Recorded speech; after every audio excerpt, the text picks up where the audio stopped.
2024. 2024, yeah, 2024. Mm-hmm. It's going to be a 1,000-year birthday of paper money. And what happened was this. In China, they had a shortage of copper coins in the province of Sichuan, home of mapo tofu, that great Sichuan food dish. Right? They had a shortage of coins. Keep watching to learn more. Book 3 in the new Thinking Aloud dialogue series is UFOs and UAP, Are We Really Alone? Now available on Amazon. New Thinking Aloud is presented by the California Institute for Human Science, a fully accredited university offering distant learning graduate degrees that focus on mind, body, and spirit. The topics that we cover here. We are particularly excited to announce new degrees emphasizing parapsychology and the paranormal. Visit their website at cihs.edu. You can now download all 8 copies of the New Thinking Aloud magazine for free, or order beautiful printed copies. Go to newthinkingaloud.org.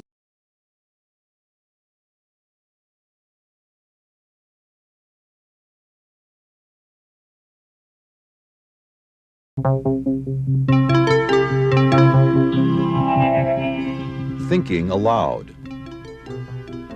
Conversations on the leading edge of knowledge and discovery with psychologist Jeffrey Mishlove.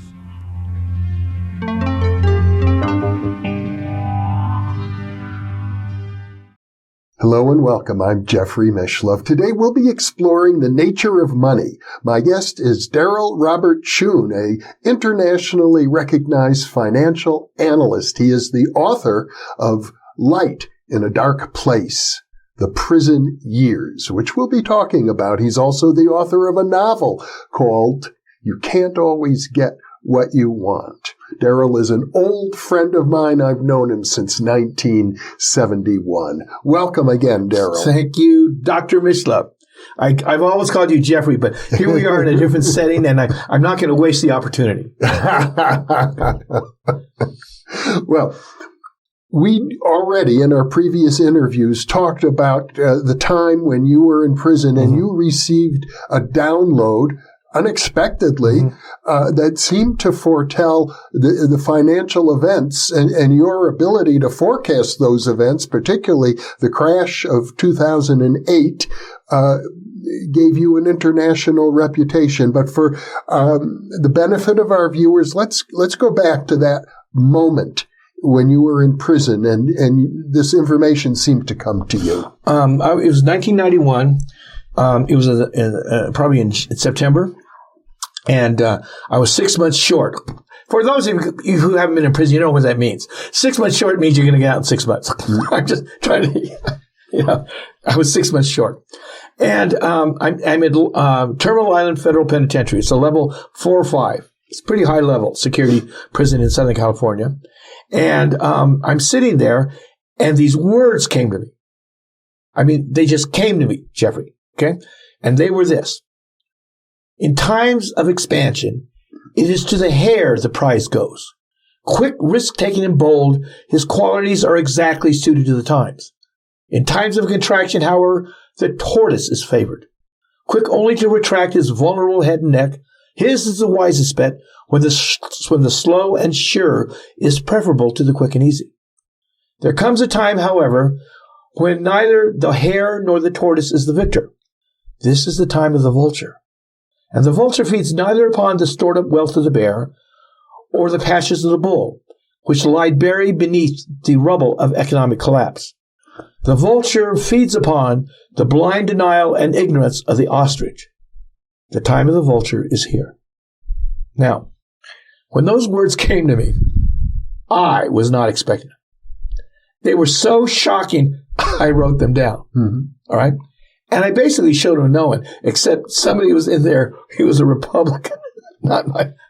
He was into money, and in fact, he was in for counterfeiting. His fortunes had fallen, and his nephew ran a printing plant, much to his wife's chagrin.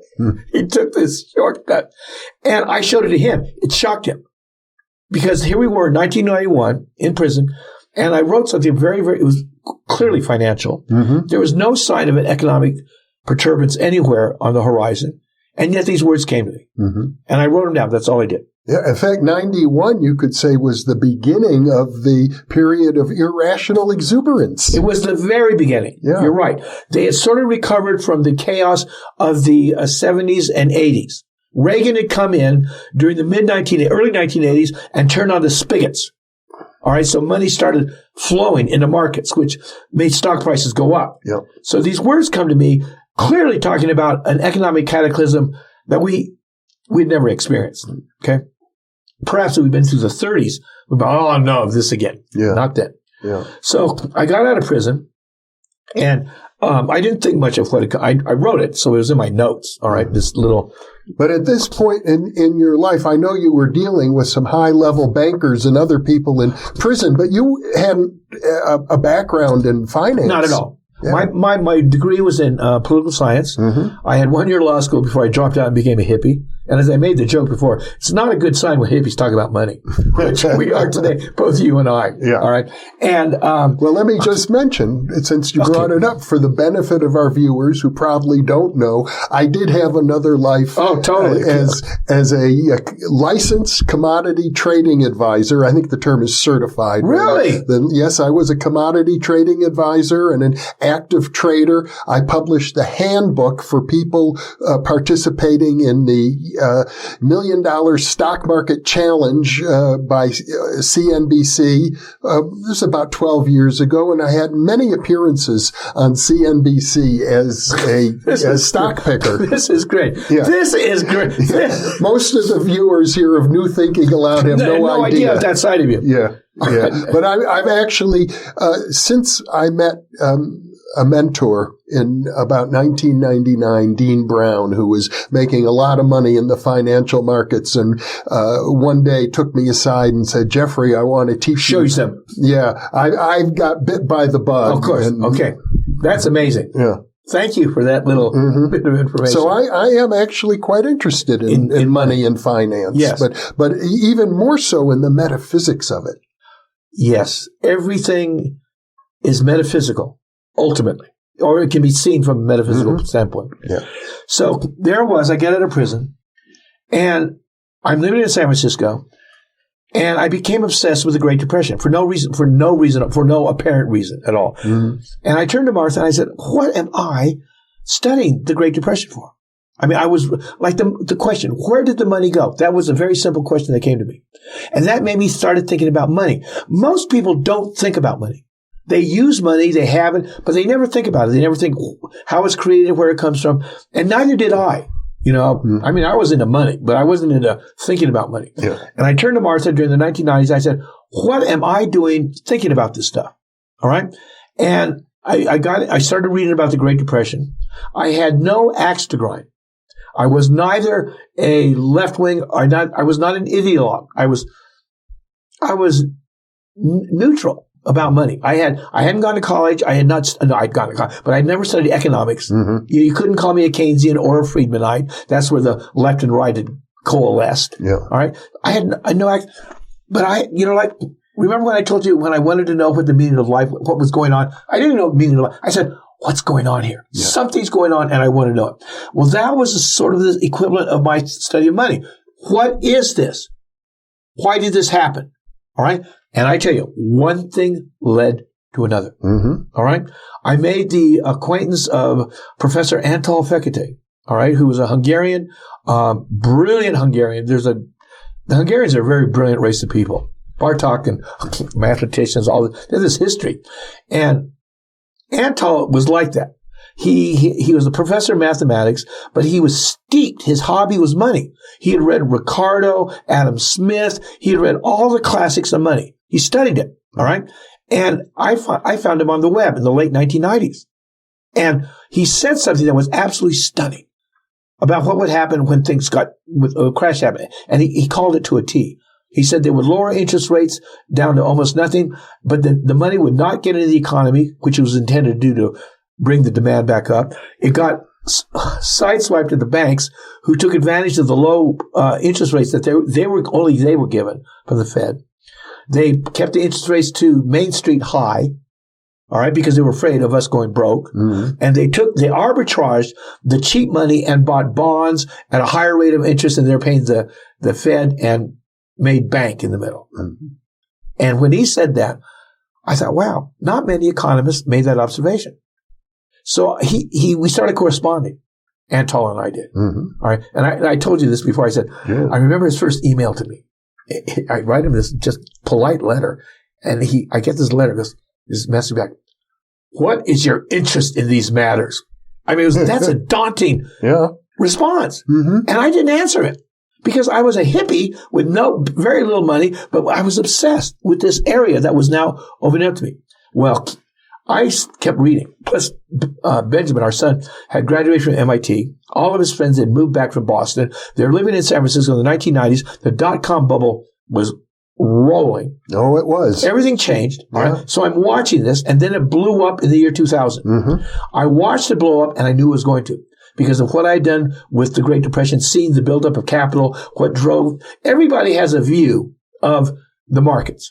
Like God or like reality. Everyone has a damn view, you know? But their view is determined by either a story they've been told and are trying to retell it to convince themselves they're right, but they've never questioned it. They're either Catholics or Muslims or they're libertarians or gold standard people or, you know, or Friedmanites or Keynesians. They just have I should calm down. They just have an attitude and a point of view that they're trying to sell. Mm-hmm. But they haven't asked fundamental questions. Somehow, there's a lot of smart people out there. There's a lot of aware people that I didn't know was there. When I started writing, I started getting letters from very insightful people on this planet about what I was writing about. Mm-hmm. All right.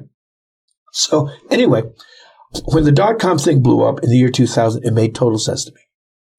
It made total sense to me. So I pretty much knew we were headed for an even bigger one. All right. And that was my mindset when Marshall, my friend from law school, put together the Positive Demon, a group of, he called high achieving, out of the box thinkers. And Martha and I were members and we met 4 times a year. And he introduced me to a banker. I talked to him about the previous program, John Body. Very few people know about John. John, at the age of, right out of college, Kidder Peabody hired John and made him a vice president. Mm-hmm. Right out of college. All right, Wall Street banking firm. 9 years later, he's a managing director of the bond trading unit in London at the age of 30. Mm-hmm. A year later, he's running a proprietary multi-billion-dollar hedge fund, a bond trading fund for Credit Lyonnais, one of the major French banks. Mm-hmm. His returns are so extraordinary. He's put into the Bond Traders Hall of Fame by Credit Magazine. The 50 top bond traders of all time. Very few people know about John. All right. Well, he was part of this group. And Marshall was a friend of his. I didn't know him at all. And Marshall told me, he says, you know, Daryl, John's really worried about the economy because I've been screaming at Marshall about this stuff. Marshall hated hearing it because he wants to believe he's an optimistic kind of guy. He's an Aries. He didn't want to hear my stuff, but he liked me and he knew I was studying this. All right. So he puts me together with John and he said, John also is worried about the economy. And I thought, he's not worried like I am. You know, I'm Dr. Doom. Martha would say, when we went to parties, Daryl, don't talk about this. People want to have a good time. And I go up in a tear about the stock market. People start moving away. Mm-hmm. You know, I was obsessed. Yeah. Truly obsessed. Mm-hmm. But because John was such a guy, I mean, his financial provenance was, I didn't even know it then.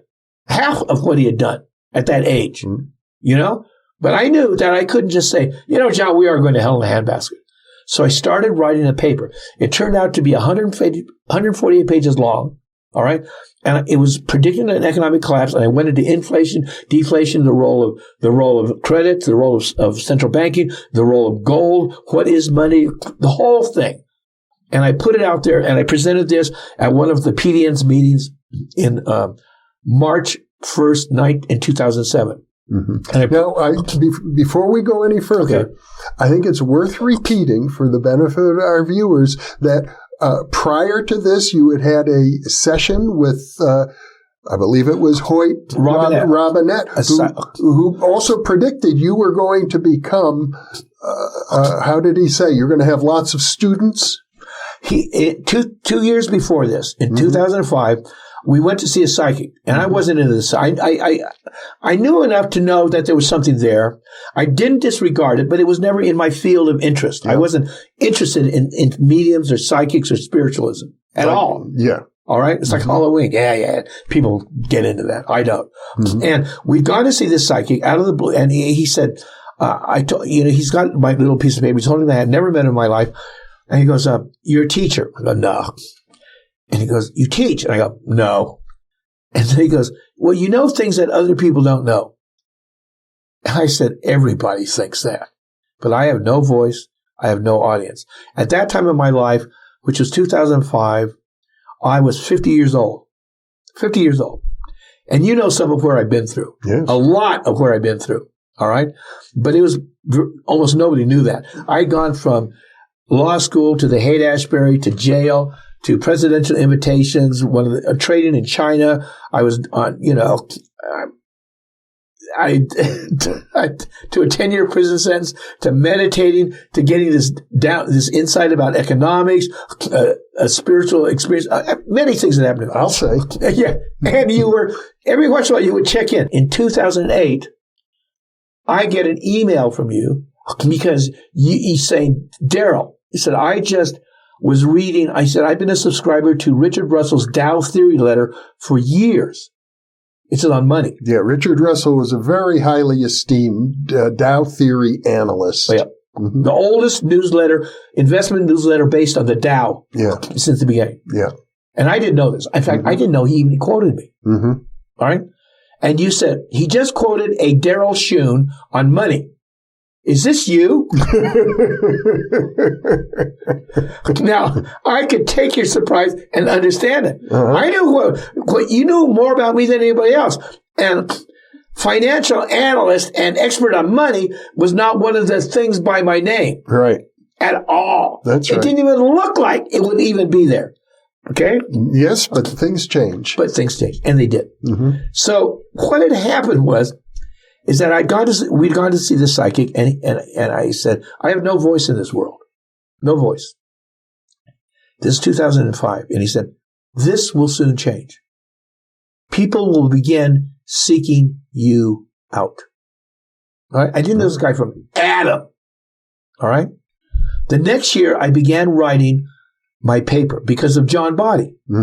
I just couldn't say to John, I agree with you, it's going bad.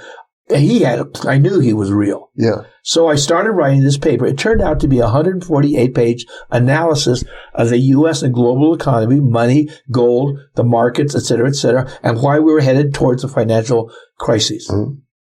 I posted this I published this, I presented this in a paper to the Positive Deviant Network on March 1st, 2007. Okay? What happened then is I got a website. survivethecrisis.com. And you can go there. It's www.survivethecrisis.com. It sort of tells the story about this book. And the guy who assisted me in putting we paid for his get rich scheme, and we paid $995. And let me tell you, Dr. Mishlove, it was worth it. It was worth it. He was in the early days of the internet. He knew a lot about internet marketing. And he said, if you don't like what I say here, I'll give you your money back. And we didn't ask for our money back. We did exactly what he said. We were going to sell the book for $30. We're hippies. We don't even have stocks, And he said, we're selling the book for $30. He said, listen, if this book is worth anything, you got to charge more than that. You're going to save people fortunes. So we sold the book on a PDF download for $80. We sold the copy for $100, around the world. And my website got 10,000 hits in 2 months from around the world.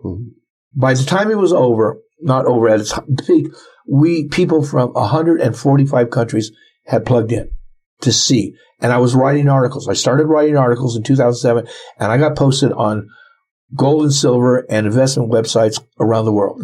I went, that's where you found me. Yeah. That's where Richard Russell found me. Yes. Richard Russell found me there, read what I wrote on money, and put it in his newsletter, and that's how you found me. That's correct. All right? Yeah. So by 2008, I was out there. You were. All right? Big time. At that time, and you've been subsequently. Yes, I've sort of been far less active because I've said my piece. You know, I've been a very poor apostle for Jesus. After I said my piece about Jesus, I basically shut up. I would have quit talking. If you don't agree, I'm not going to try and chase you. All right. So I write very little. Yeah. And every once in a while somebody will call me up and want me to opine about today's repo market. You've spoken at various conferences. Yes, I've spoken at various conferences. Which is how I saw you again in 2014. Yes, but I know about money. And for example, money is a medium of exchange, started out very rudimentary as a medium of exchange between people. Somebody had something and somebody wanted something of somebody else. And it was rather than give you my cows for your wheat harvest, it was a medium of exchange. It had value and was a medium of exchange. All right. And the more developed the society was, the more money was in use. And it was always a medium of exchange.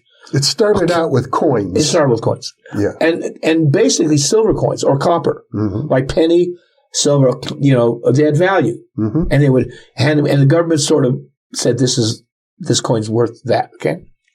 Well, it all changed radically. We're almost at the 1,000-year anniversary of paper money. This is 2019. In 2014, 5 more years, it's going to be the 1,000-year anniversary of paper money. I mean 24. 24, yeah, 2014. 2024. 2024, yeah, 2024. It's going to be the 1,000-year birthday of paper money. And what happened was this. In China, they had a shortage of copper coins in the province of Sichuan, home of mapo tofu, that great Sichuan food dish. All right? They had a shortage of coins. So some yobo, maybe like me, gets this bright idea. Well, copper coins? Listen, we'll just make lead coins. They'll be worth less, but at least we'll have some coins. So somebody else thought that was a good idea. So the provincial government made lead coins to substitute, to make up for copper coin. Well, lead was so much heavier and worth so much less, you couldn't even carry the amount of lead to buy an equivalent of salt. So pretty soon, people started depositing their lead coins at coin shops and getting a receipt. Okay? 1,000 lead coins. Mr. Mishlove, I like that horse. 500 lead coins. Well, I only got 1,000 here. I'll give you 2 horses. So, piece of paper, certifying a receipt of coins. That was the first line of paper money. Well, what happened was this. Human nature being as it is, the owner of the coin shop realized his receipts were buying things out there. It was his coin shop. How would people know the difference between the receipt for 100 coins issued to Mr. Schoon for 100 lead coins as the issue to Mr. Kwan for 100 lead coins? They don't know it. If issuing a receipt to himself. Yes, or to anybody. Yeah. He can take that receipt, go and buy another horse from you. Which banks have been doing ever since. Chinese did it first. Okay. Chinese did it first. So what happened is, all of a sudden, human nature being what it is, there were tons of receipts floating around Sichuan province, and all hell broke loose economically. Prices exploded. The central government had to come down, lock the place down, declare these things outlaw, and they sent in a team to find out what the hell happened in Sichuan. They go back and they do the report. The central government says, paper money is now outlawed, except for us. We're the only ones that can issue paper money. They issued notes representing strings of copper coins, which is when they were short of the lead coins, copper coins. This is worth so many copper coins. The notes, however, this is how devious they are. There was a reason why they saw the leverage. The notes were backed by 27% copper coins. The rest was gas. It was bullshit. All right? Because, and they say, oh, you can take these pieces of paper and turn them in for coins anytime you want. Right. Knowing that only a small percentage was actually there. Yeah. But they knew most people were going to turn. They assumed most people were going to turn it in. Right. So they knew human nature. All these people, unless there's a run on the bank or something. Absolutely. Yeah. And this is only in 1024, and there were no banks. There was no credit and debt. There was no financial infrastructure like we have today. But no, they went to 27% immediately. All right, and the same damn thing, printing, explosion of price, and the dynasty fell. What happened over the next 500 years is 6 dynasties tried it and collapsed. And it's happened all over the world. Yeah, there's always this tendency for governments, when they're short of cash, to debase the currency. Well, so what happens is that 5 dynasties fell over the next 6 dynasties fell over the next 500 years, and money. And in 1661, the Chinese outlawed paper money. No more. 33 years later, 33 is sort of a metaphysical number, it reappears in England. Paper money reappears in England as banknotes issued by the new Central Bank of England, called the Bank of England. Now, how did this happen? Well, clearly they've been watching what's going on around, they've been thinking about this stuff. And King William III owed a huge amount of money because of his wars with his relatives on the continent. Huge amount of money. Yeah.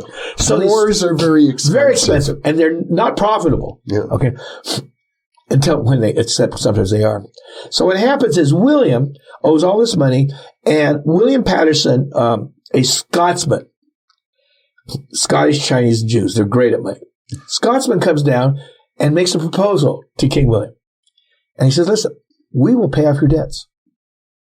We'll pay off your debts. Okay. We'll float you a loan, 8%. Pay off your debts. All right. On one condition. He goes, what?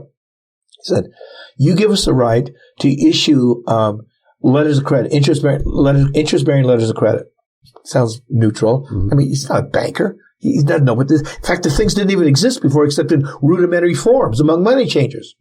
So he agrees to it. Why? Because he's going to get his debts paid off. Yep. I mean, I can go to war again. Now my debts are clear. I can borrow more and go after France again. That's all he cared about. Well, the bank, William Patterson and his boys, have now the right to issue these circulating letters of credit, which is not money. But they did it anyway.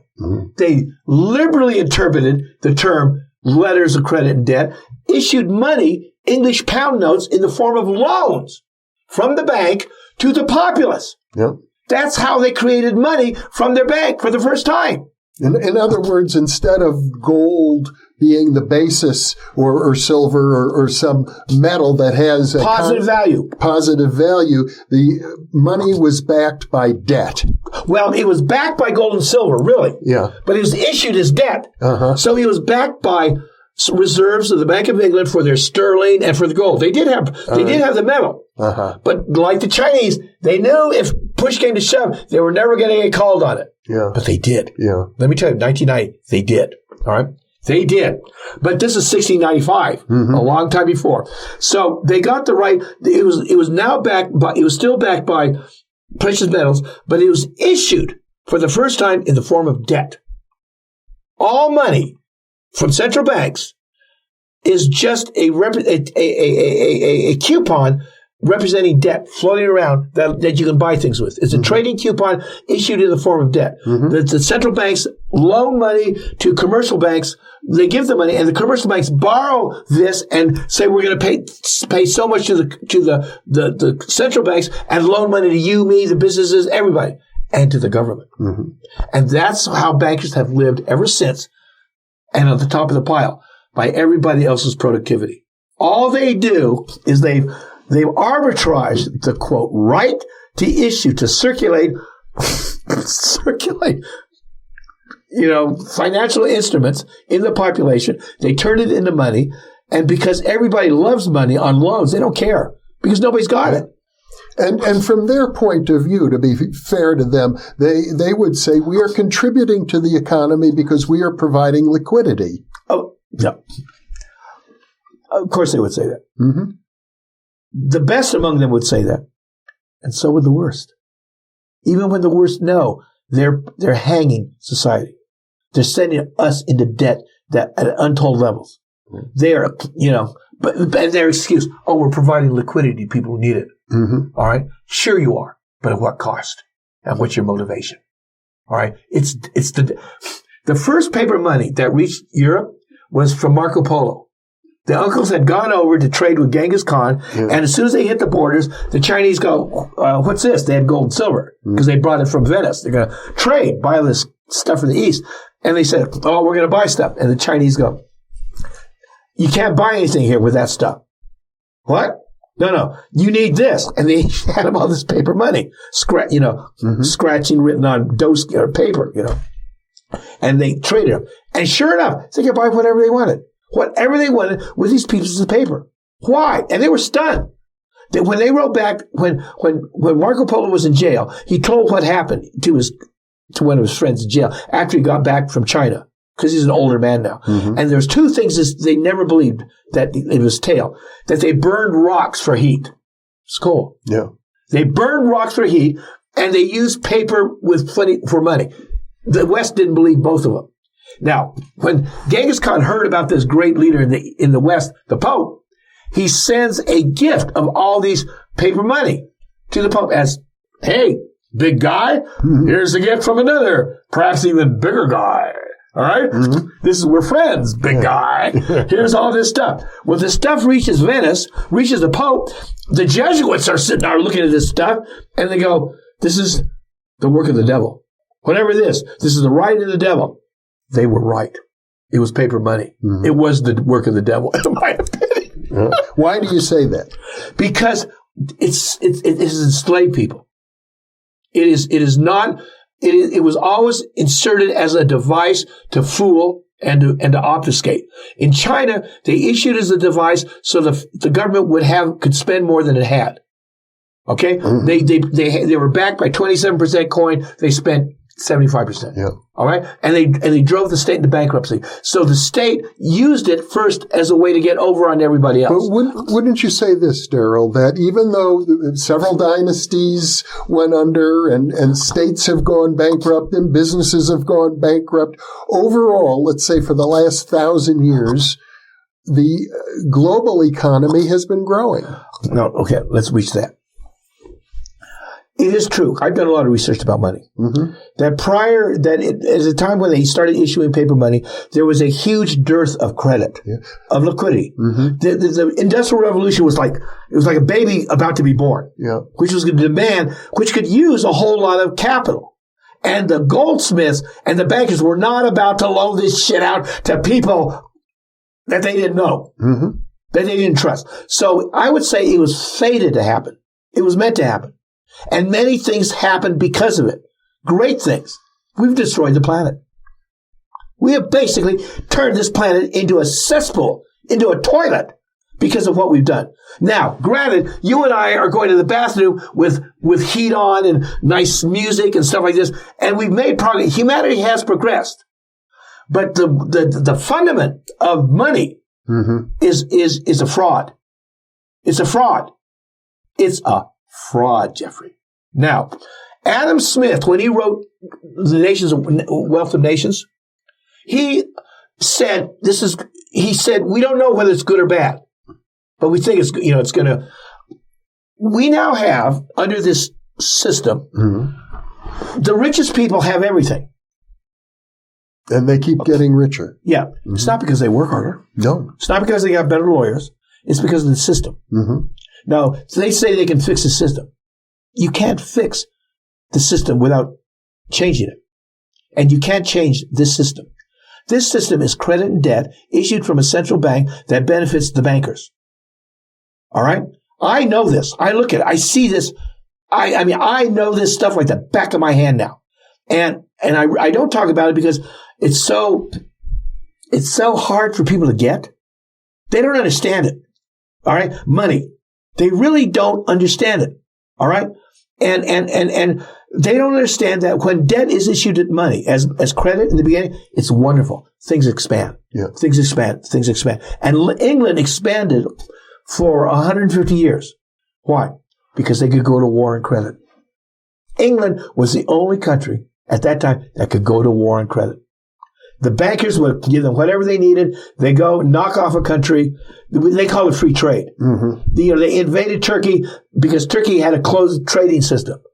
Well, screw you. Don't call this free trade. It's one country invading another country and taking them over. It's imperialism. But the British gussied it up. We are ambassador of free trade. Free trade meant you had to accept my paper money. I had leverage over you that you couldn't do yourself. Because he who prints the money has the power. So they showed up. The English, and basically their navy was a mercenary thug brigade. All those little blue things and HMS Pinafore and singing songs. It was a gang of thugs that went around the world, knocked over countries, and enslaved them. Took over China, as I recall. Tried to. Yeah. Tried to. This is what happened. England was the crown jewel. They knocked over India and took it over. All right. Now, they're the English. This is like Dharma. This is cultural Dharma. The early 1700s, the British are rolling. They're rolling. All right. They're rolling. And they've absorbed India, and there's China, and they wanted China. Why? Because the English had now so much money. They loved tea. China makes a lot of tea. They loved silk. All the silk came from China, and they love fine porcelain. The Chinese did fine porcelain. Okay, so they roll into China, and they tell the Chinese, "Hey, we like this stuff." I know. Sure, we'll sell it to you. And the British go, well, here's our money. And the Chinese go, what's that? And the British go, what's money?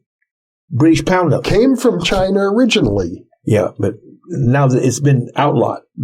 Okay. For 50 years. Yeah. Okay, over 50 years. So Chinese don't. At that time, the money in China was circulating silver ingots. Not even issued by the state. When they finally collapsed, when the financial system collapsed, they went back to pure silver trade. Pure trade in silver, basically. Okay? So they show up with this paper money, and the Chinese go, screw you. And Chinese go, they go, well, everybody else takes it. We're not. The Chinese, you know how stubborn they are. They are really stubborn people. So the Brits go back, and they start buying this stuff. All right? How? With silver. With silver. They had to. The Chinese had it. They wanted it. Now, the flow of silver, which had rolled from America into Spain, basically.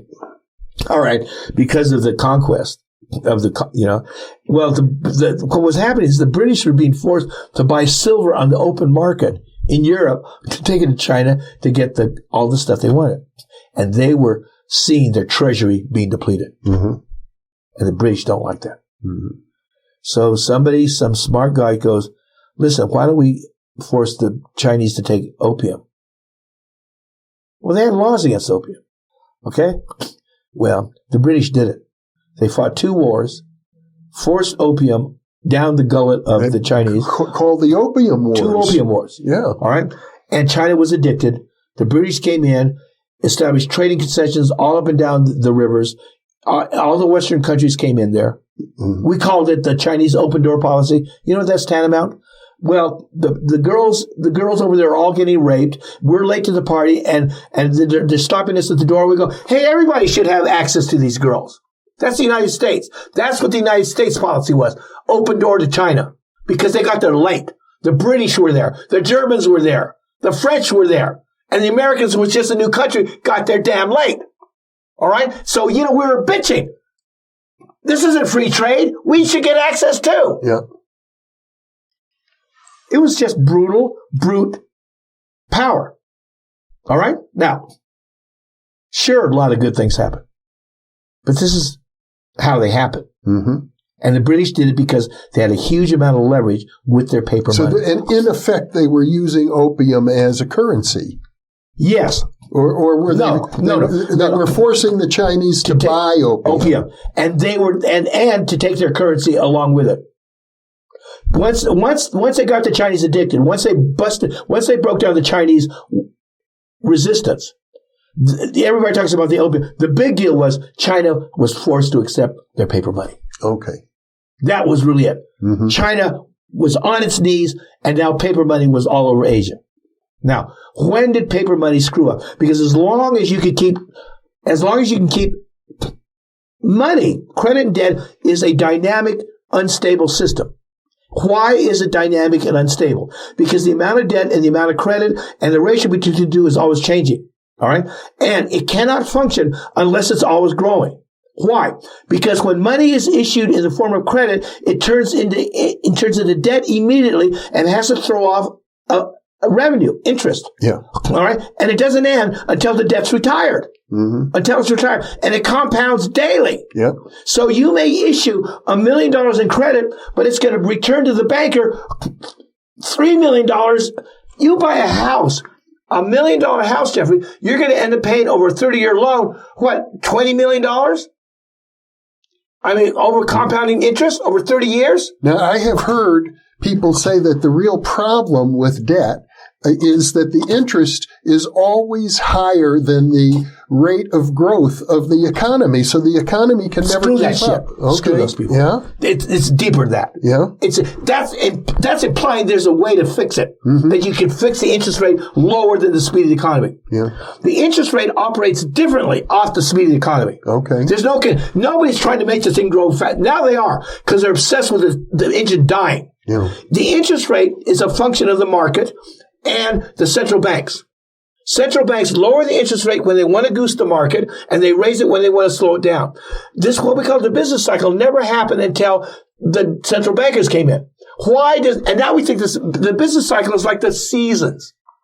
Oh, it slows, it goes down, it goes into expansion, it goes into recession. It's like the season. Well, you get the idea of the business cycle going back to Joseph's dreams in the Bible. No. Those were changing conditions. Yeah. But the business cycle that we see of expansion and contraction is different than Joseph's dreams. Okay. It's Abraham's nightmare.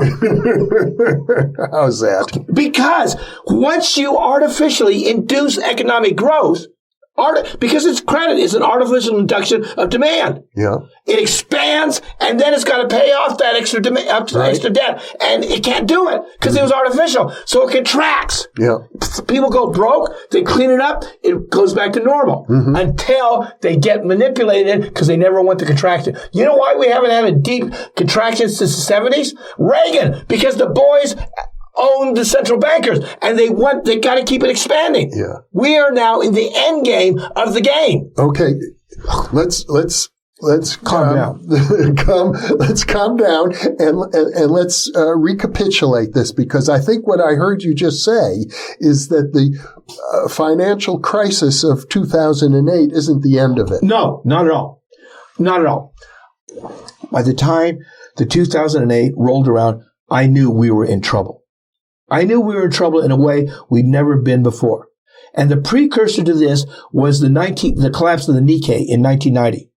All right? I remember Krugman. I don't like Krugman. I like his heart. I don't like his economics. Mm-hmm. All right? But that doesn't put me up with the right-wing boys. I don't like their lack of heart.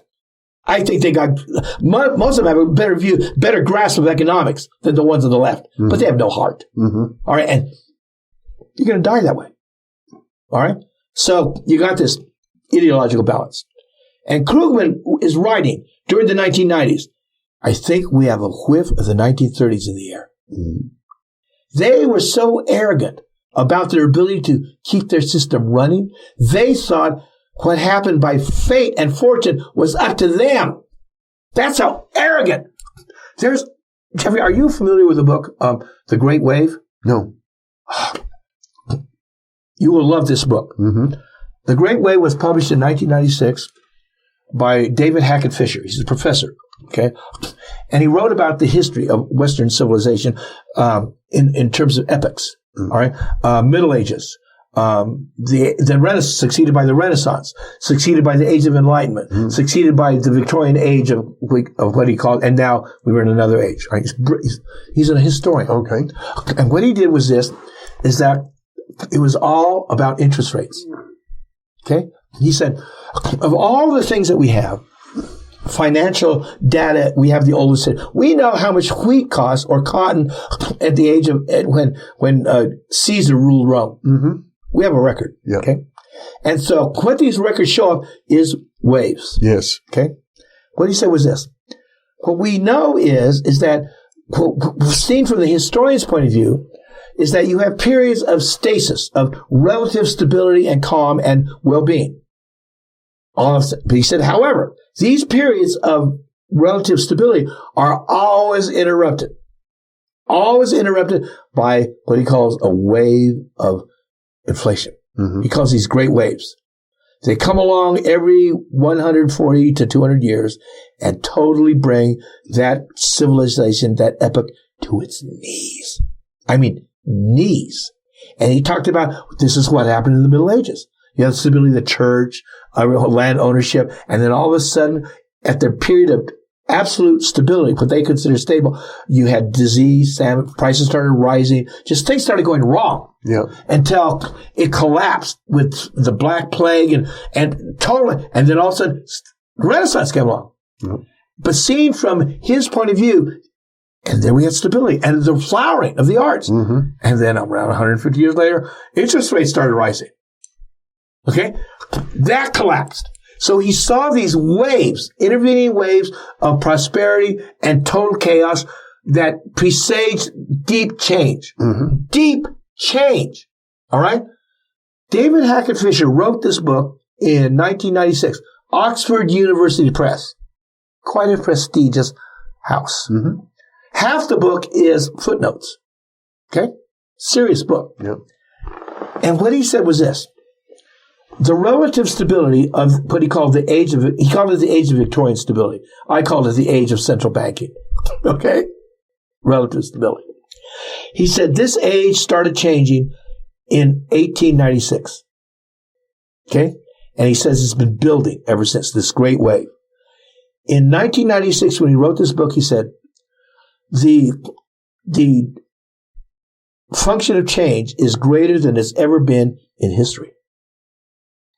We are now at a level of change within change at a magnitude we have never encountered before. That's for sure. Okay. I mean, you can see it everywhere. And he wrote this in 1996 from purely an economic historian's point of view. Yeah. Okay. But there are many science. It's now 30 years later. We're going, holy shit, what's new? What was evident to me in the 1970s, the speed of transportation, the speed of communication, the speed of knowledge, they were all growing on a logarithmic scale. Well, what he said was this, is that this is building into the greatest wave ever of destruction. Yeah. And they always happen after around 140, and we're deep into it now. Yeah. We are deep into it. And he had a little metaphor in the beginning about the person looking at the change, who thinks he's the change agent, who thinks they have the ability to foresee and shape the future. Mm. He says they are basically, this is in a canoe on a tsunami of huge proportions. Mm-hmm. Okay? And you will like David Hackett Fisher's book. Okay. And so when I read that book, I go, wow. All right? Because I understood it. Because he even talked about inflation and deflation in this thing. Mm-hmm. What happens is this, Jeffrey, is that when they can no longer induce sufficient growth with credit, because they have to, the economy has to grow enough to pay off the debts. Right. And because we've only been at this for a couple hundred years and it gets cleaned out everybody thinks, oh, it's just like the body. Mm-hmm. The body gets healthy, gets sick, it stays healthy. In other words, if I can pursue that metaphor a bit, it's like when the body sloughs off cells, dead cells and the like, it's like companies going bankrupt. Yeah, exactly. Well, they tried that in the 30s and it died. What people don't know is the economy died. And Bucky saw this. Bucky's book, Critical Path, just talked exactly what happened in the 1930s. Mm-hmm. If it wasn't for the con game of home ownership and the socialization of Wall Street with taxpayer, all the rich people hate FDR. Basically, FDR brought them to task because they caused the crash. And then he basically backed all their assets with the taxpayers and asked nothing for in return. Well, they put, as I understand it, hundreds, maybe thousands of bankers in jail. They put a few. Yeah. They put a few in the 30s. Yeah. And basically handed them back the system. and the bullshit that went along with it. We recovered after the war, okay? And we've been on this thing ever since. Right. 1990 was a crash in the economic system unlike anything since the 1930s. I mean, Japan lost 80% of its value and property, stock market, and it didn't recover for decades. Mm-hmm. And it only has been ambulatory because of huge government support since then. Over half the stocks in Japan are owned by the government. The Japanese were the first to go to zero interest rates. And Japan is still on its knees. They were saved in the interim from a deflationary collapse by the vast expansion of first the United States and China, which put a huge demand on Japanese exports. They live by exports. Those exports have gone negative for the last year and a half. China is gone down. The United States has gone down. Japan is cooked. It's cooked. They're cooked. So when I wrote my prediction about where we were, I used Japan as our canary in the coal mine. Mm-hmm. And they've been living on what I call artificial central bank support since then. Central bank support, which is cheap interest rates and QE, is like steroids. It's like giving steroids to the system to keep it alive. Now, it's good because the system doesn't die, which it would have unless you were given it steroids. Mm-hmm. But last week I read a great description of it by a banker. And this is what he said. He said steroids work for a while, and eventually your bones turn to dust. You'll die from steroids. You will die from steroids alone. All right? They will save you in the short term. In the long term, they're going to kill you. Now, this is what we've got. And this is why people don't realize what's going on in the repo markets right now. All right? I don't know if do you know what's going on in the repo markets? No, tell me. I'm not even sure what the repo markets are that you're referring to. And it's because when I went to Europe in 2007 to speak, Antal asked me to speak at his conference on gold in Hungary. And that was when Hoyt, the psychic, had come that year and said, you're going to be speaking before a group of thinkers. He told Martha and I this in like April. Thinkers. We had no idea. We weren't going anywhere. In June, we get an invitation from Antal to go to Hungary and for me to talk at his conference there. So there we are in Hungary at this monastery giving this talk. There's no Wi-Fi. But we know something's going on because we have computers downstairs that are hooked up to the internet. And all of the 30 of us who were there from around the world, all right, are down there looking, glued to these computer terminals because we know something's going on. And we don't quite know what it means. Mm-hmm. Credit markets were contracting. What year is this? 2007. Mm-hmm. Credit markets were contracting all over the world. Yeah. All right? Yeah. What we don't know is, we found out later, that central bankers had to come in with tens of millions of dollars to keep the credit markets functioning. Mm-hmm. They were in crisis. Yeah. To keep a crash from happening. Yeah. The crash happened anyway. Yeah. 1 year later. Right. Okay, now. That's a liquidity intervention in the markets by the central banks. That would happen in 2007. It happened again September 15th. For the first time in 10 years almost. You mean this year? This year. Mm-hmm. You don't know about it. No. Because they don't want anybody to know about it. Yeah. They want everybody to feel good. Mm-hmm. Because when you feel good, you're going to borrow stuff and invest and keep going. Sure. All right? And their game is just to keep the deal going. Yeah. Not to tell you the truth. Mm-hmm. All right? They don't want to scare the chickens on the farms. Well, what happened is on February 20th, the Fed had to come in overnight and provide emergency lending to the banks. Emergency. Now, banks generally borrow from each other. Yeah. Central banks loan to the banks and lend at very cheap interest rates. The banks take this money and they make bets on all these bonds. That's why they have so much money. Yeah. Because they get it cheaper. They have the ability to leverage that you and I don't have. Right. And they're able to make money out of money. Right. Like nobody else can. Yep. Okay. What happened is there's called the Fed window. All right. For the first time in decades, the Feds went to the Fed window for the repo market. What's the repo market? Repo markets are when you're backed up against the wall. I call this payday lending. Mm-hmm. You sell signs, payday loans? Yeah, sure. These are the payday loans for the banks. All right? They can go to the Fed and give them treasuries or IOUs, which is a treasury, sure, and cash out. The Fed will give him cash on the barrelhead and wait for the bank for maturity to give that thing back at below market rates. Now, if you and I need money, or the people who go to the real payday loans, then we're charged up to here. Yeah. But the Fed gives it to them at below market rates. Right. Why? Because they want to keep the game going. Yeah. This has not to do with integrity. Well, what happened is overnight interest rates started sparking, going over 10%. They try and keep them at 2. Overnight, it hit 10. When? In February 20th, this year. This year? Yes. Interest rates up over 10%? In the repo market. Okay. You don't see it. Calm down. Okay. In the repo market. Only in the repo market. Okay. So the Fed stepped in and provided probably $80 billion of instant capital to all these people, and they won't even tell who's at the window because they don't want us to know who's needing them or what. And so they did it overnight.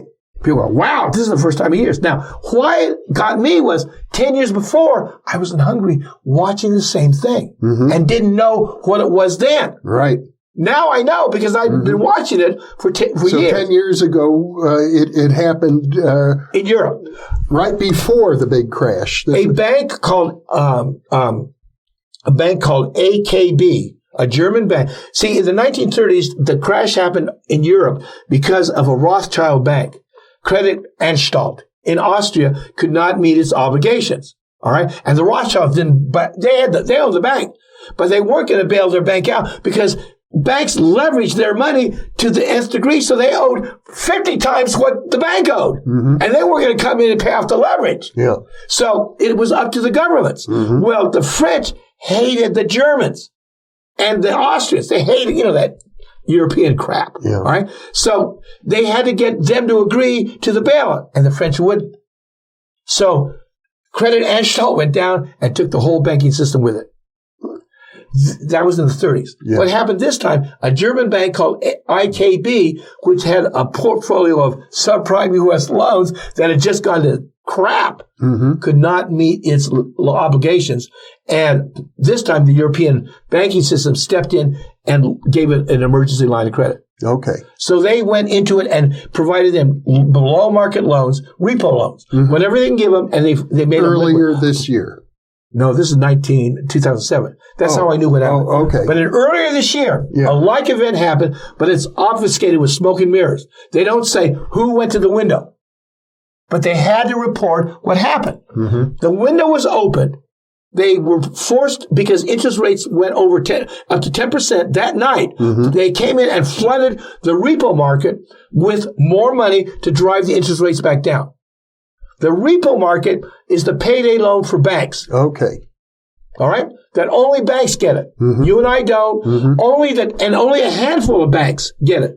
The primary dealers. So what happened is in September of this year, the repo markets tightened up. They didn't tell us. I know because I watched this stuff. All right. And everybody's going, well, why did the Fed have to come in? The banks have all this liquidity. Yeah. They're not. They're saying, oh, because we have this regulation, and if you let us, that's crap. They're just trying to get less rules on them. What the last thing I heard about it was this. The repo market started seizing up because the hedge funds were pressed to the wall. The withdrawal of hedge funds has run into the hundreds of billions of dollars. Withdrawal from hedge funds. Yeah. Because everybody's afraid of exposure to today's markets. All right? And the smartest people, the biggest people, have their money on the biggest bettors in the hedge funds. So they've asked the hedge funds to give their money back.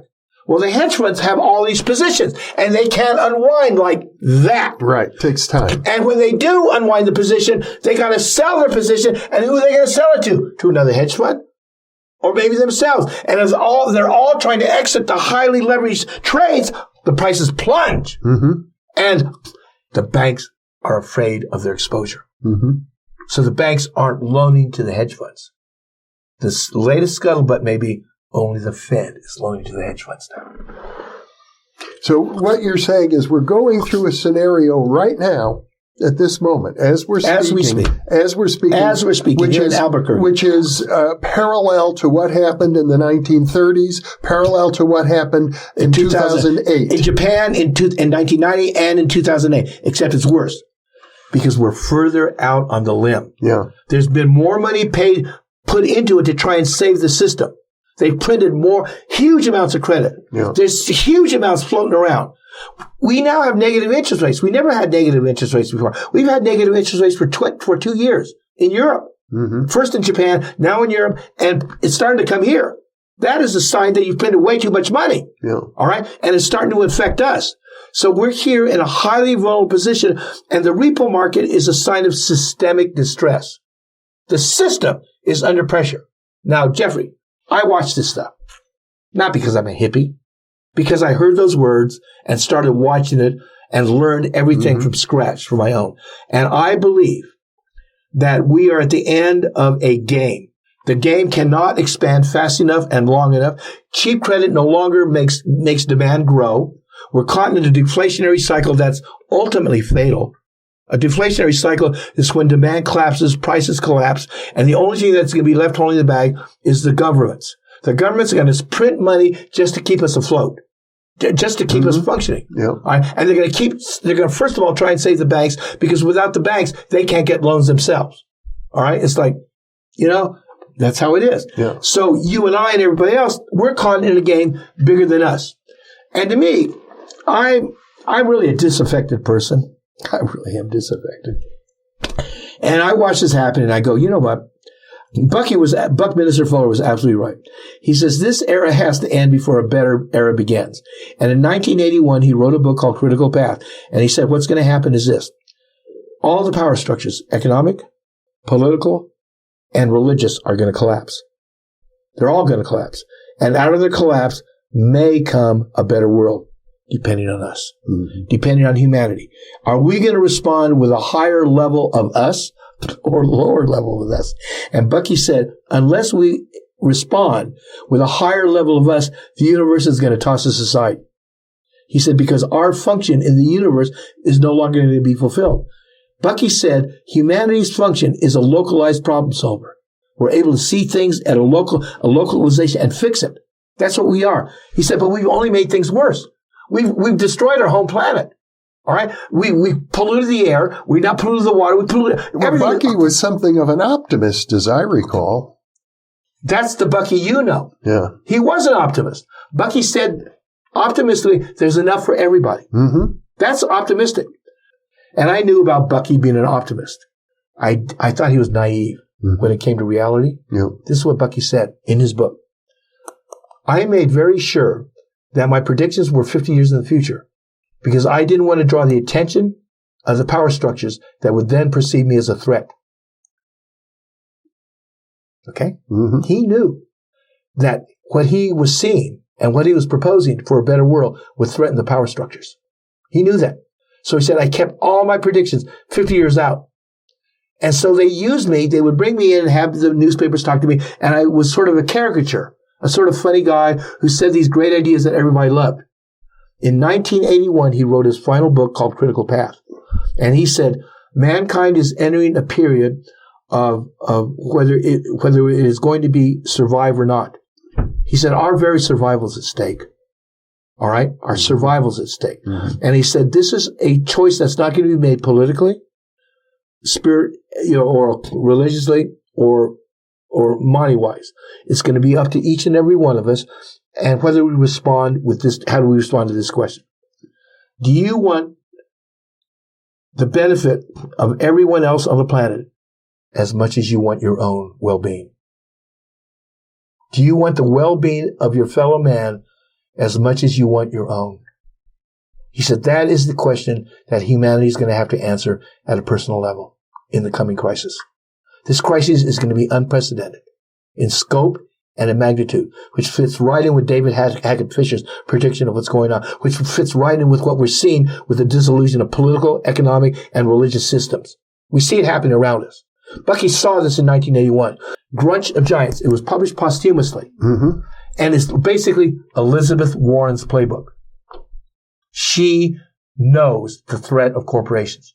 Bucky basically said multinational corporations drained America's wealth, took it offshore, and now are leaving the carcass to die.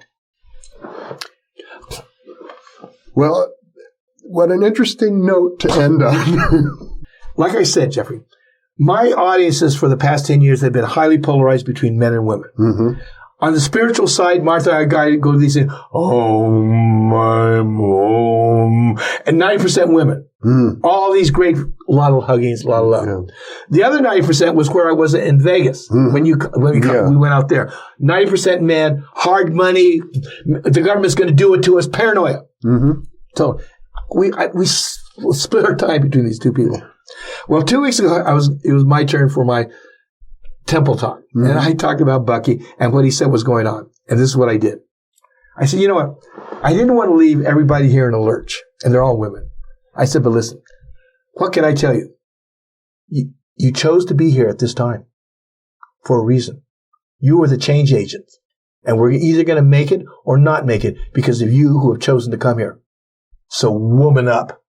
And the women went nuts, you know? Yeah. They went nuts because it was all women. It was basically 90% women in spiritual church. Yeah. So I looked and I said, woman up. Darryl Schoon, what a pleasure. What an informative conversation. And we are going to do one more while you're here in Albuquerque. We'll get into the whole question of conspiracy theories. Oh, that's touching dear to my heart. Thank you for being with me. Thank you for asking me, Jeffrey. My pleasure. And thank you for being with us.